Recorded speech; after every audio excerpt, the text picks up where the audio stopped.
ကိုဝယ်တဲ့ချက်နာချက်နံပါတ်1ချက်အနေနဲ့သူ့ရဲ့ဆန်စာပါ Osmo Action 6ရဲ့ဆန်စာက 1.1 inch square ဆန်စာဖြစ်တာကြောင့် image quality တွေ low light တွေမှာပိုကောင်းလာမှာဖြစ်ပြီး update feature အနေနဲ့ aspect ratio ကို custom ထားပြီးရိုက်ကူးနိုင်ပါတယ်ရိုက်ကူးပြီးသားဗီဒီယိုတွေကို 4K quality အတိုင်း YouTube အတွက်ဆိုရင် 16:9 Facebook နဲ့ TikTok အတွက်ဆိုရင် 9:60 ဆိုပြီး replay လုပ်နိုင်ပါတယ်ဗီဒီယိုမြိုက်ခင် portrait လား landscape လားဆိုပြီး unit ကြမလို့တော့ပါဘူးနံပါတ်2ချက်ကတော့ D-Log Amp ဆိုတဲ့ professional feature တစ်ခုပါ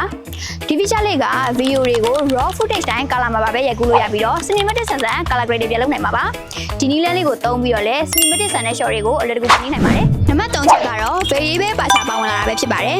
ဒီအချက်ကြောင့်ပဲအလင်းအားနည်းတဲ့နေရာမှာဗီဒီယိုတွေရိုက်ကူးတဲ့အခါပုံမကောင်းမွန်လာဖို့အတွက်အထောက်အကူပြုမှာဖြစ်ပြီးတော့ရှေ့ကျင်နာဝ footage တွေအတွက်ပို့ပြီးတော့အဆင်ပြေလာပါတယ်နံပါတ်4ချက်ကတော့ waterproof system ပါ Osmo Action 6ကရေရမီတာ20ထိယူဆောင်ရိုက်ကူးနိုင်ပြီးတော့ waterproof case နဲ့လာဆိုရင်60မီတာထိအောင်ယူဆောင်ရိုက်ကူးနိုင်မှာပါ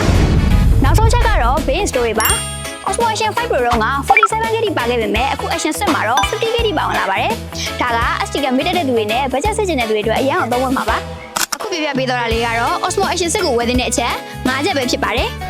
Sigma House မှာဝယ်ယူတဲ့အခါလဲဒီမို unit လေးထားပေးထားတာဆိုတော့စိတ်ကြိုက်စမ်းကြည့်ပြီးတော့မှဝယ်သွားလို့ရပါပြီရှင်ဗီဒီယိုလေးအဆုံးထိကြည့်ပေးကြတဲ့အတွက်အားလုံးကျေးဇူးတင်ပါတယ်နောက်ထပ်ဗီဒီယိုလေးမှာပြောရကြမယ်နော်တတား